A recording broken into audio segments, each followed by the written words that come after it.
नमस्कार मित्रांनो, श्री स्वामी समर्थ. सर्वप्रथम सर्वांचे आपल्या श्री स्वामी समर्थ चॅनलवरती खूप खूप स्वागत आहे. स्वामी तुमच्या सर्व चांगल्या मनोकामना पूर्ण करो, तुम्हाला सुखात आणि आनंदात ठेवो, ही स्वामी चरणी प्रार्थना. तर मित्रांनो, श्रावण महिना कधी सुरू होत आहे आणि तारीख, पूजेचे नियम चला आपण जाणून घेऊया. मित्रांनो, हिंदू धर्मात श्रावण महिना खूप महत्त्वाचा मानला जातो. असं मानलं जाते की श्रावणातील सोमवारी उपवास करणे खूप फायदेशीर आहे. असे म्हणतात की श्रावण सोमवारी उपवास केल्याने महादेव प्रसन्न होतो. श्रावण सोमवारचे व्रत पाळत असाल तर जाणून घ्या श्रावण सोमवारच्या सर्व तारखा. मित्रांनो, श्रावण महिन्यातील प्रत्येक सोमवार हा विशेष मानला जातो. या दिवशी शिवभक्त उपवास करतात आणि पूजा करतात. असे मानले जाते की श्रावण सोमवार व्रत आणि पूजा केल्याने जीवनातील सर्व समस्या दूर होतात. यंदा महाराष्ट्र आणि गुजरात, मध्य प्रदेश श्रावण महिना कधी सुरू होत आहे जाणून घ्या. 5 ऑगस्ट 2024 सोमवारपासून श्रावण महिना सुरू होत आहे. यावर्षी श्रावण सोमवारच्या विलक्षण योगायोग श्रावण महिन्याचा पहिलाच दिवशी घडला आहे. तसेच मंगळवार 3 सप्टेंबर 2024 रोजी श्रावण महिना संपेल. मित्रांनो, यावर्षी भगवान शिवला अत्यंत प्रिय असलेले एकूण 5 श्रावण सोमवारचे व्रत असतील. जर तुम्ही पहिल्यांदाच श्रावण सोमवारचे व्रत पाळत असाल तर जाणून घ्या श्रावण सोमवारच्या सर्व तारखा आणि या खास गोष्टी. श्रावण सोमवारच्या तारखा. पहिला श्रावण सोमवार व्रत 5 ऑगस्ट 2024 रोजी आहे. दुसरा श्रावण सोमवार व्रत 12 ऑगस्ट 2024 रोजी आहे. तिसरा श्रावण सोमवार व्रत 19 ऑगस्ट 2024 रोजी आहे. चौथा श्रावण सोमवार व्रत 26 ऑगस्ट 2024 रोजी आहे. पाचवा श्रावण सोमवार व्रत 2 सप्टेंबर 2024 रोजी आहे. तर मित्रांनो, श्रावण सोमवारचं व्रत उपासना साहित्य कसं करायचं तर चला जाणून घेऊया. भगवान शिव आणि माता पार्वतीची मूर्ती, फळे, फुलं, मिठाई, दही, पंचरस, गाईचे कच्चे दूध, आंब्याची पानं, दिवा, धूप, कापूर, शुद्ध तूप, पवित्र धागा, मध, गंगाजल, सौभाग्याचे साहित्य, कुंकू, भंग, धतुरा, पंच, मेवा आणि दक्षिणा इतर. श्रावण सोमवारचे व्रताचे नियम. धार्मिक मान्यतानुसार श्रावण सोमवारचे व्रत पाळले जाते. ह्या उपासात अन्न सेवन करण्यास मनाई आहे. या दिवशी सकाळी उठून स्नान वगैरे करून भगवान शंकराचे जल अभिषेक करावे. यानंतर भोलेनाथांना दूध, गंगाजल, मध, तूप, अक्षत आणि बेलपत्र इत्यादी अर्पण करावे. भगवान शंकराची पूजा विधी अनुसार करावी. यानंतर संध्याकाळी श्रावण सोमवार व्रत कथा वाचा किंवा ऐका. आरती करावी. भगवान शिवच्या ओम नमः शिवाय बीज मंत्राचा जप करावा. श्रावण सोमवार व्रत कथा. संकट पुराणानुसार भगवान शिवला विचारलं, भगवान, सर्व महिन्यामध्ये तुम्हाला श्रावण सर्वात जास्त का आवडतो? त्यावेळी भगवान शिव म्हणाले, माझ्याशी लग्न करण्यासाठी देवी सतीने कठोर तपस्या केली आणि वडिलांना विरोधात जावं लागले. माझ्याशी लग्न केल्यानंतर देवी सतीने जेव्हा तिच्या वडिलांच्या घरी माझा अपमान होताना पाहिलं तेव्हा तिने आपला प्राणाची आहुती दिली. यानंतर हिमालयाच्या पर्वतराजाची कन्या म्हणून सतीचा जन्म झाला आणि तिचे नाव देवी पार्वती होते. या जन्मातही तिने माझ्याशी लग्न करण्यासाठी श्रावणात महिनाभर उपवास करून कठोर तपस्या केली. त्यामुळे मी तिला माझी पत्नी म्हणून स्वीकारले. यामुळे श्रावण सोमवारचा उपवास केल्याने अपेक्षित परिणाम मिळण्यास मदत होते. लग्न करू इच्छित असाल तर लवकर लग्न योग जुळण्याची शक्यता आहे. कौटुंबिक जीवनात आनंद मिळेल. हे तर मित्रांनो, आपण शंकराची श्रावण महिन्याची कथा ऐकली. आता आपण काही उपाय जाणून घेऊया. तर श्रावण महिना सुरू व्हायला आता अवघे काही दिवस उरले आहेत. श्रावण महिना ही आपल्याकडे सण उत्सवाची नांदी असते. ह्या महिन्यात काही गोष्टी मनोभावे केल्याने अनेक चांगली फळं मिळतात. जसं की मित्रांनो, तुम्हाला माहिती आहे यंदा श्रावण महिन्यात 5 सोमवार आहेत. श्रावण महिन्याच्या सोमवारी लोक आपल्या इच्छा पूर्ण करण्यासाठी भगवान शंकराची पूजा करतात. ह्या महिन्यात तपस्या केल्यानंतर माता पार्वतीला शिव आपल्या पती म्हणून सापडला असं मानलं जाते.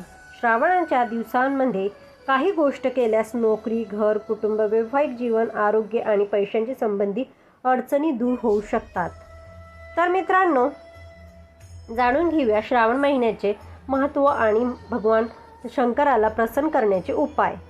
तर मित्रांनो, 108 बेलपत्र भगवान शंकराची पूजा करावी. भगवान शिवाला एक बेलपत्र अर्पण करताना ओम साम सदा शिवाय नमःचा सतत जप करावा. यामुळे मनोकामना पूर्ण होतील आणि जीवनात सतत यश मिळेल. चला तर मित्रांनो, आता श्रावण महिना का असतो खास हे जाणून घेऊया. मित्रांनो, पुराणानुसार समुद्रमंथन श्रावण महिन्यात झालं. त्यावेळी समुद्रमंथनातून 14 रत्न बाहेर पडली. यापैकी 13 रत्न आपसात देवदेवतांनी आपसमध्ये वाटली गेली. त्यात विषचाही समावेश होता. हे हलाहल विष भगवान शंकराला देण्यात आलं होतं. भगवान शंकराने गळ्यात हलाहल विष घातलं होतं. यामुळे भगवान शंकराचं कंठ निळं पडलं. त्यामुळे भगवान शंकराला नीलकंठ म्हटलं गेलं. त्याविषयी विषची उष्णता इतकी होती की देवतांना ती थंड करण्याचा कोणताही मार्ग सुचत नव्हता. शेवटी शिवशंकराने चंद्रदेवांना डोक्यावर धारण केलं आणि भगवान शंकराच्या मस्तकावर गंगा अवतरली. तरीही तापमान कमी झालं नाही. तेव्हा भगवान शंकराला हजारो प्रवाहांनी अभिषेक करण्यात आला. तेव्हापासून भगवान शंकराला जल अर्पण करण्याची परंपरा आणि श्रद्धा सुरू आहे. तर मित्रांनो, प्रत्येक व्यक्ती वेगवेगळ्या मनोकामना करून जल अभिषेक करते. हे सगळं विधिवत केल्यास अत्यंत शुभ लाभ मिळतो. इच्छापूर्तीसाठी पाण्याबरोबरच आपण जर दूध, दही, तूप, उसाचा रस, मध, गंगाजल, आमरस, साखर इत्यादींनी शिवाचा अभिषेक केला तर खूपच फायदेशीर होणार. तर मित्रांनो, श्रावण महिन्यात पूर्ण भक्तिभावांनी श्रद्धाने शिवशंकरांची पूजा केली तर त्याची मनोकामना नक्कीच पूर्ण होते. तर मित्रांनो, शिवाला पाण्याने अभिषेक केल्याने दीर्घ आयुष्य प्राप्त होते आणि अडथळे नष्ट होतात. दुधाने अभिषेक केल्याने निरोगी शरीर प्राप्त होते. उसाच्या रसाचा अभिषेक केल्याने लक्ष्मी प्रसन्न होते. तुम्हाला समृद्धी प्राप्त होते. सुगंधी द्रवान अभिषेक केल्यास माणूस प्रसिद्ध होतो. साखरेने अभिषेक केल्याने धनधान्याची भरभराट होते. आंब्याच्या रसाने अभिषेक केल्याने चांगली मुलं प्राप्त होतात. गंगाजलचा अभिषेक केल्याने मोक्ष प्राप्त होते. शिवाला तुपानं अभिषेक केल्याने समृद्धी येते. तेलानं अभिषेक केल्याने अडथळे नष्ट होतात. श्रावण महिन्यात मोहरीच्या तेलांचा शिवाचा अभिषेक केल्याने शत्रू संपून जातात. मित्रांनो, आपण काही पूजा उपाय त्या बाबतीत आपण बोलले. तर आता बऱ्याच जणांना असा प्रश्न पडतो की शिवलिंगावर अर्पण केलेला प्रसाद ग्रहण करावा की नाही. तर मित्रांनो, त्याचे पण काही नियम आहेत. तर चला जाणून घेऊया.